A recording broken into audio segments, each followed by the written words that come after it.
Em pleno século XXI, crimes que ferem a dignidade humana ainda envergonham muitos países. O desrespeito ao homem inclui práticas como tortura e a exploração de trabalho escravo. No Brasil, o combate a essas atrocidades tem uma aliada importante, a Procuradoria Federal dos Direitos do Cidadão, que trabalha também pelo cumprimento dos direitos constitucionais das pessoas. Ao Ministério Público Federal, cabe o papel de cobrar do poder público os investimentos em saúde. A Procuradoria Federal dos Direitos do Cidadão criou um manual de financiamento da saúde. O documento é para orientar o trabalho de procuradores da República que atuam em todo o país. Várias recomendações já foram enviadas para que a legislação que determina investimentos na saúde seja cumprida. Com a obrigação de fazer constante do Estado, o município, a União, aportar as verbas necessárias para a saúde. Em Belém, no Pará, uma fiscalização do Ministério Público Federal constatou um quadro de fragilidade no sistema público de saúde.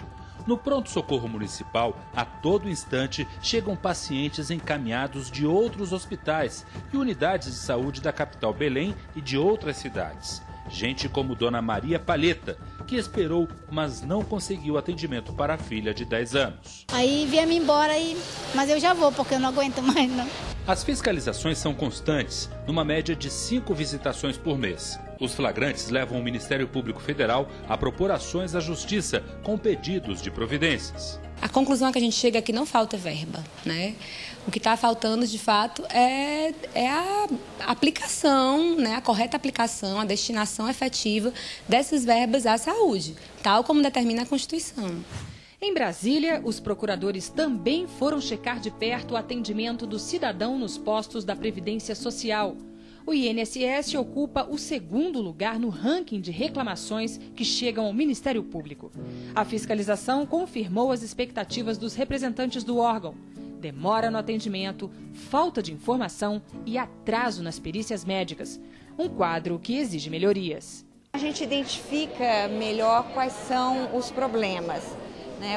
Em que a gente tem que investir para a melhoria da qualidade do atendimento.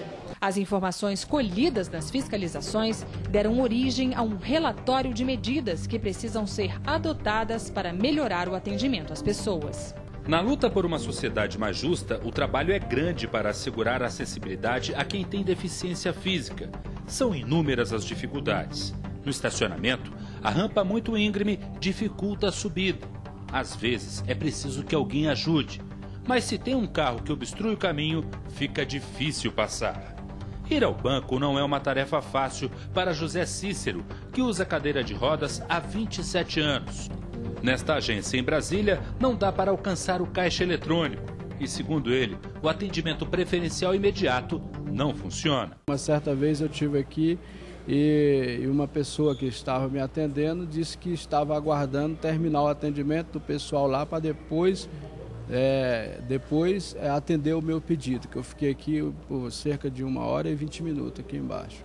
Pelo menos nas agências bancárias, a situação deve melhorar. A Federação Brasileira de Bancos assinou um acordo com o Ministério Público Federal e com os Ministérios Públicos Estaduais de Minas Gerais e de São Paulo para o cumprimento das normas que garantem acessibilidade. É uma necessidade de adaptação, de preparo para que os bancos pudessem ter essa oportunidade de treinar as pessoas, de qualificar as pessoas, de comprar o maquinário necessário. A lei de cotas para pessoas com deficiência passou a valer desde 2001.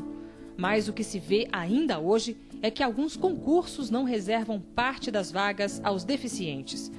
Uma decisão do Conselho Nacional de Justiça determinou a todos os tribunais a incluírem no edital dos concursos para juiz uma porcentagem mínima a ser preenchida por pessoas com deficiência. A orientação do CNJ nasceu de um pedido de providências feito pelo Ministério Público Federal.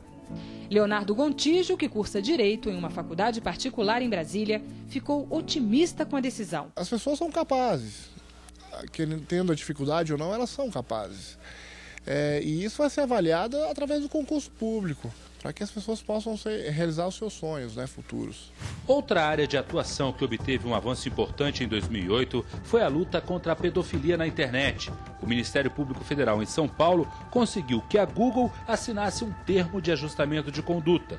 Nele, a empresa se compromete a fornecer dados de usuários que divulgam conteúdo de pedofilia em comunidades virtuais do Orkut, que é da Google. O Orkut possui 30 milhões de usuários e abriga cerca de 90% dos conteúdos de pedofilia na internet. Eles se beneficiam do fato da internet ela não respeitar fronteiras, né? Nós estamos falando de um meio de comunicação que transcende qualquer fronteira nacional.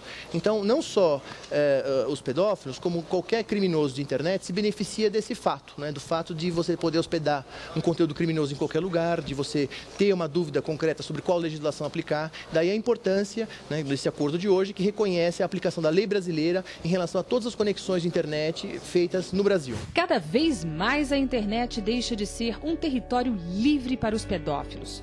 O Congresso aprovou uma lei que passou a considerar crime a posse ou armazenamento de fotos e vídeos pornográficos que envolvam crianças e adolescentes.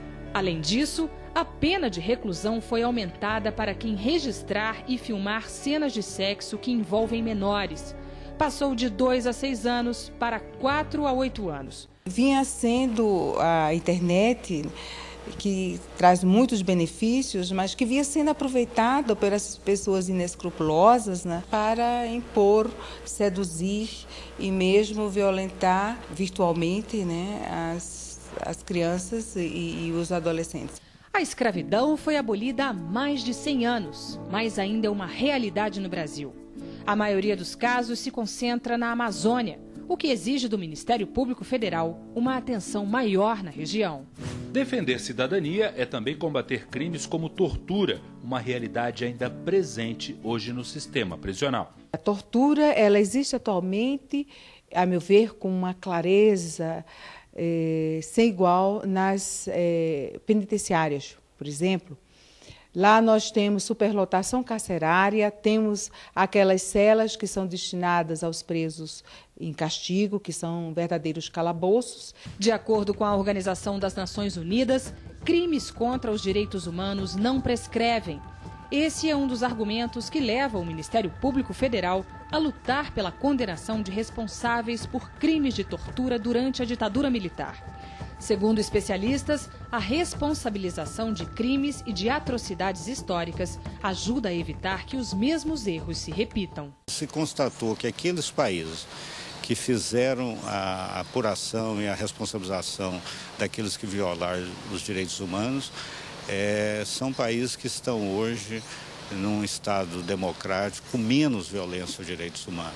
E a violência aos direitos humanos no país está introjetada inclusive nas delegacias de polícia, e essa faceta da nossa sociedade advém principalmente desse regime ditatorial.